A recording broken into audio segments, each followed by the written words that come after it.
هلا والله على الرخيصة كانت بتنجد. هلا والله السلام عليكم. طب يا جدعان، النهارده فيديو أسئلة. أنا جبت الأسئلة دي من على الانستجرام، فلو أنت مش عندي على الانستجرام فأنت الخسران وأنت اللي ندمت مش أنا بصراحة. فاتأكد إنك عامل لي فولو على الانستجرام بعد الفيديو. الأسئلة يا جدعان، أنا اخترت الأسئلة اللي هي ما فيهاش يعني، أنا شكلي اخترت كل الأسئلة. وانا بختار الاسئله بصراحه قعدت اقول مع نفسي ما دي اسئله انتوا بتسالوها، وبعدين انا لسه صاحي من النوم فصحي على خبر وحش قوي، فجاي قلت اعمل الفيديو الاول. اللي انا بصراحه الفتره الجايه افضل شغلي عن اي حاجه. انا مش هقعد احرق كتير، ان كل سؤال انت بتساله لي هتلاقي رده هنا، فبلاش لازمه تسالوا اسئله تاني في الكومنتات، الا ان انا برضو هاخد الاسئله اللي على الانستجرام. بس اتاكدوا ان انتوا عاملين لايك على الفيديو ده يا جدعان، اتاكدوا ان انتوا عاملين لايك كتير قوي. مش هقعد احرق كتير ونخش على السؤال الاول. بسم الله الرحمن الرحيم. ليه ما ترفعش قضيه على نونيتا انها منعك تشوف بنتك، وانا يا هاتريك مش حابب اكونتي يظهر في الفيديو؟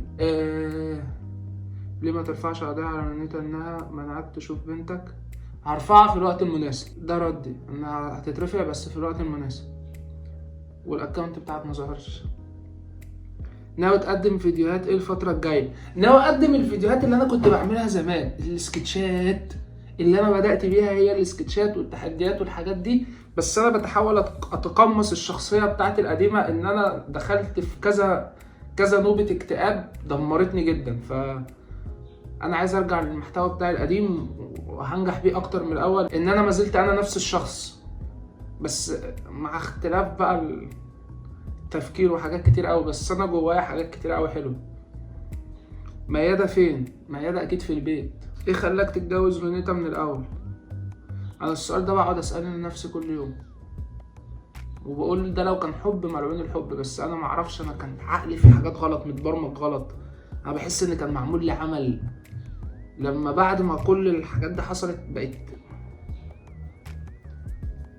يعني المفروض احنا الاتنين كنا بنحب بعض، ده المفروض بقى. بس هي عملت حاجات خلتني كفيلة ان انا لو كنت بحبها هكرهها كره الدنيا والاخرة. هتتجوز امتى يا اسطى؟ والله انتوا هتعرفوا انا هتجوز امتى قبل ما انا ما اقول لكم. ان انتوا بصوا هتجوز امتى لما تلاقوا هتركانوا القديم رجع. اول ما تلاقوا هتركانوا القديم رجع اعرفوا ان انا على طول هتجوز. ممكن نعمل حاجة حلوة مع بعض الفترة الجاية. تتفهم غلط يا اسلام، الناس مش عارفة ان انت فوتوغرافر يا اسلام. الناس مش عارفه ان انت فوتوغرافر يا ابني. السؤال بيساوي عربيتك الجيلي فين زائد بحبك جدا يا هدرك. انا بحبك جدا اكتر.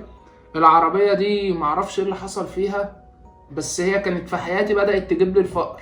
يعني هي عربيه جيلي انا صارف على ثمنها الضعف 3-4 مرات، فكرهت العربيه جدا. وفي نفس الوقت قلت لما اشتري عربيه مش هدخل بيها منطقتي. ان انا عايز اقول لكم منطقتي فيها عيون، العمارة بتاعتنا فيها ناس عينيها بتجيب الأرض، وفي نفس الوقت الشارع بتاعنا فيه ناس مش هقدر أقول عشان ما ينفعش برضو، بس أنا ما عنديش مشكلة. يعني العمارة بتاعتنا فيها ناس عينيها وحشة، والشارع بتاعنا بقى 3/4 يا جدعان. أنا كنت بخرج بالعربية والله العظيم والله العظيم، أشخاص معينة لو واقفة في العمارة عندنا أو في الشارع أنا برجع بحادثة.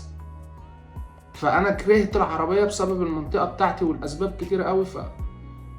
لما ربنا يكرمني تاني بعربيه، او نصيحه لاي حد هتجيب عربيه ما تدخلهاش منطقتك وما تعرفش قرايبك ولا جيرانك، خليك كده، ان دي روح بتبقى ماشيه على الطريق. بص انا متابعك من زمان قوي، وكنت عايز اسال سؤال. طبعا مش هننكر انك طلعت ناس كتير على ايدك، وعدى فتره اللي كان يمشي معاك يتشير. هل الغرور كان سبب في وقوعك في كل اللي فات ده، وانك كنت مفكرها دايما وكله سند، وانت فعلا اتغيرت في نفسك؟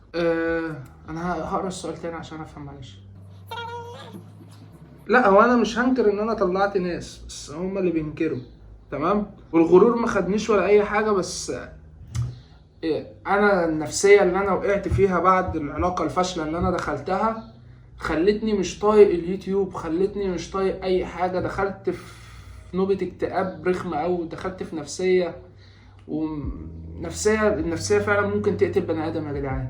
النفسية كفيلة إن هي تقتل بني آدم، والشاطر اللي يتغلب عليها. مش شرط بقى لازم يتغلب في أول يوم أو أول أسبوع، بس هو كل واحد بيقع على قد مشاكله. كل شخص بيقع على قد حجمه. مش عارف أقولها لكم إزاي، بس أنا كان في واحد قال لي مثل حلو يعني.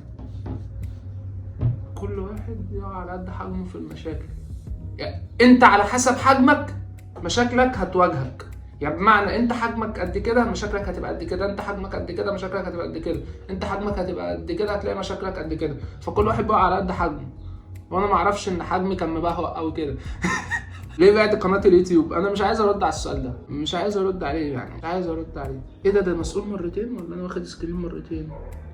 لا هو مسؤول كذا مره كمان. طب طالما مسؤول كذا مره، النفسيه بتعمل كل حاجه يا جدعان. ده برضو اللي انا اقدر اقوله، النفسيه وحشه. واللي عايز يعرف اللي انا بعت قناتي بكام، ان السؤال ده بيتسال لي كتير قوي، بعت قناتك بكام؟ بعت قناتك بكام؟ انا ممكن ارد على السؤال ده تمام، واعرفكم قناتي دخلت ارباح كام لو وصلتوا الفيديو ده 10000 لايك. غير كده مش هقوله، والله ما يعنيليش حاجه، بس انا بحس ان انا بقول لكم كل المعلومات وانتم مش بتدوني حقي. نفسك تحقق ايه ما حققتوش؟ ان انا اجيب عربيه بورش، ان انا اشتري فيلا تاون هاوس، ان انا افتح مشروع كبير واشغل فيه الناس اللي هم بحبهم من اهلي ومن اخواتي ناس معينه. فعلا هشغل ناس كتير قوي. المشروع اللي انا اعمله هيبقى باب رزق على ناس كتير قوي المتابعين بتوعي، بس ربنا يكرمني. وبعدين انا مش شايف ان في مستحيل يا جدعان. مش عايز اقول لكم انا قناتي دخلت كام في 2019 لما تعملوا لايك، بس انا عملت مبالغ في سن صغير كانت كفيله ان هي تخليني افتح مشروع عبيط قوي. وغير ان الميديا والله بيدخلوا مبالغ، بس ما تفهموش الفلوس بتطير بسرعه قوي. ان الشخص بيتعود، هو لو بيتعود مثلا كل شهر يصرف 50000 هيصرف 50000، اتعود على 100000 هيصرف 100000، اتعود على المليون جنيه هيصرف المليون جنيه، اتعود على 10 مليون جنيه هيصرف. على حسب الواحد بيبدا يتاقلم ازاي، وده غلط. لو ما كنتش قابلت رونيتا حياتك كانت هتبقى ازاي؟ زائد مين من متابعينك انا من متابعينك القدام ايام شهاب وهيرة فرد الشعب. لو ما قابلتهاش حياتي كانت هتبقى ازاي؟ كان زماني دلوقتي عندي على الاقل خالص بتاع 7-8 مليون مشترك. ان انا لما عرفتها كان عندي 1.7 مليون، والمليون 700 اتجمدوا ما اتحركوش سبحان الله. بالعكس ده انا كنت دخلت في المليون 800 ونقصت تاني. كان زماني دلوقتي مش في مصر، اللي انا كان بيجي لي عروض كتير قوي من بره مصر. هي وقفت لي حالي بالقضيه اللي هي عملتها عليا دي، بس هيجي يوم وهتتشال وحياتي هتتفك تاني. العقده والحاجه النكسه اللي هي عملتها لي في حياتي هتتفك. ربنا كبير يا اسطى، بحبك في الله وربنا، بس ارجو الرد. انا رديت عليك قدام الناس يا عم، انا بحبك اكتر. ليه يا هاتريك بعد ما حصل حوار مرادك ده ما كملتش في محتواك القديم ليه؟ وكنت تستنى تطنش المشكله وتفكر في حلمك، وكنت تنسى زي مشاكل وما تردش عليها. ضيعت تعب 4 سنين في القناه او اكتر بسبب واحده ملهاش لازمه في الحياه. بس يلا الحمد لله، حاول تركز الفتره اللي جايه وربنا معاك. انا رديت على السؤال ده اعتقد، بس يعني هو كان مسؤول بصيغه مختلفه. هي النفسيه تخليك تضيع اي حاجه ممكن انت، اي حاجه في حياتك النفسيه تقدر تخليك تضيعها. هو هتشيكو راح فين؟ هتشيكو قاعد ورا الكاميرا تمام. خبر الوحش اللي انا صحيت عليه بسببه ان لقيته عامل لي حمام جنب السرير، ان انا قافل باب الاوضه عليا، لازم باب الاوضه يتفتح علشان يخش الحمام. بس هو ده الخبر الوحش اللي انا صحيت عليه بسبب هتشيكو. قاعد ورا الكاميرا، انا معلمه الادب دلوقتي. ممكن تعتزل اليوتيوب في يوم من الايام؟ والسؤال ده يعني انا شايف ان انا لو ربنا كرمني بمشروع كبير مش هعتزل برضه اليوتيوب. ان اليوتيوب خلاص يا جدعان، انا شايف ان الحياة مهما الواحد يشتغل اي شغلانة تانية صعب ان هو في الزمن بتاعنا ده دلوقتي الجنيه ملهوش قيمة. ففكرة ان انا انزل اشتغل ويطلع عيني ويطلع عين اهلي وفي الاخر اخد 3000 جنيه او 2500 بعد ما كنت بصرف في الشهر اكتر، انا شايفها مش معقولة خالص، مش هتيجي معايا خالص. السبب اللي خلاك ترجع لليوتيوب؟ السبب اللي خلاني ارجع لليوتيوب الناس اللي هي بتقابلني في الشارع وبتقول لي وحشنا، بقالنا كتير ما بنشوفكش، حرام عليك احنا بنحب. انا يا جدعان بيقابلني ناس في الشارع، مش هقول لكم كل يوم زي زمان وكده، بس الناس اللي هم بيقابلوني بيقولوا لي كلام بيوجعني قوي وبيجبروني ان انا ارجع اعمل فيديوهات على اليوتيوب. فانا لازم ارجع اعمل فيديوهات على اليوتيوب. فانت بجد زي ما رونيتا بتقول مش بتسال عن بنتك ولا بتشوفها اصلا. الناس اللي بيصدقوا الكلام دول انا بعتبر ان عقلانيتهم صغيره قوي، وعقولهم مريضه وعقولهم تعبانه وسنهم صغير. ان انا طلعت في فيديوهات كتير قوي كنت بطالب ان انا اشوف بنتي. منين اللي انا بطالب اشوفها ومنين ان انا مش عايز اشوفها؟ مش اي حاجه تسمعوها تصدقوها على الخرا الميديا دي تمام. يعني انا مثلا بيطلع سكرينات كتير قوي ان انا هتحبس، وكل شويه كلمه بكره في خلال 24 ساعه، في خلال 24 ساعه، في خلال 24 ساعه. انا قاعد في البيت ما بتحركش. انا معليش انا مش قاتل واحد يا جدعان عشان الحكومه تيجي تاخدني. انا ما عملتش انا مش قاتل حد، انا مش بتاع مشاكل، فهتحبس ليه؟ سيبكم من اللي انتوا بتشوفوه ده. كل ده سيبكم من اي حاجه. تمام؟ بصوا جه يقعد ورايا بس الكاميرا مش هتجيبه. رديت على 18 سؤال. يا رب يكون الفيديو عجبكم، ولو انتوا عايزين فيديو اسئله تاني قولوا في الكومنتات اعمل لنا جزء تاني واسالوا السؤال، وانا ممكن اخد الكومنت، يعني ممكن اخد كومنتات من الفيديو هنا. تمام؟ وبالله عليكم انا هحاول الفتره الجايه ان انا هنزل كل يوم ان شاء الله فيديو. يعني انا صاحي دلوقتي الساعه 5:30 الفجر، قلت ايه لازم اصور الفيديو ده. فانا في بدايه مشواري كان في بنتين هما اللي بيدعموني بس، والبنتين دول كانوا دايما بيدوني كلام ايجابي. انا شايف ان انا بفضلهم بعد ربنا جبت 1,000,000 مشترك. البنتين دول انا لحد دلوقتي مش هنسى اسمهم، واحده اسمها رضوى من اسكندريه، واحده اسمها جوجو من الشرقيه.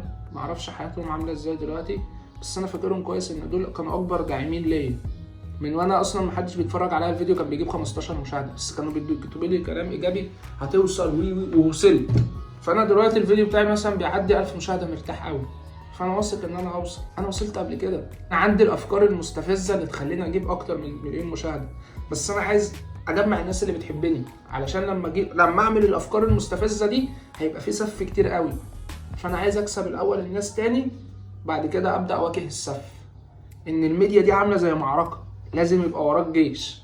فانا مش هاخد الخطوه دي الا لما الجيش بتاعي يرجع تاني. يا جدعان اي فيديو فيه كلمه بيجيب 1,000,000 مشاهده، مش هقول الكلمه، بس في فيديوهات معينه انا عارف ايه على اليوتيوب بتكسر ال1,000,000. مش عايز اعملها دلوقتي، دماغي مش مهيئالي اللي انا اعملها دلوقتي. بس دايما بقول في نهايه الفيديو الان احتاج الاعداء جدد فسيكون اصبحوا من المعجبين ويلكم هتركنرز. بس الفيديو ده انا هقول كلمه تانية: النجاح لا يقاس بالمركز الذي وصل اليه الانسان بل بالعراقيل التي تغلب عليها. بس شكرا، سلام. كان بيسال هشيكوا فين معايا، بص كان قاعد لي فين. اقعد، بص اسمع الكلام زي الكلب، بقول لك اقعد. شاطر، شفتوا؟ خايف، هو خايف مني دلوقتي.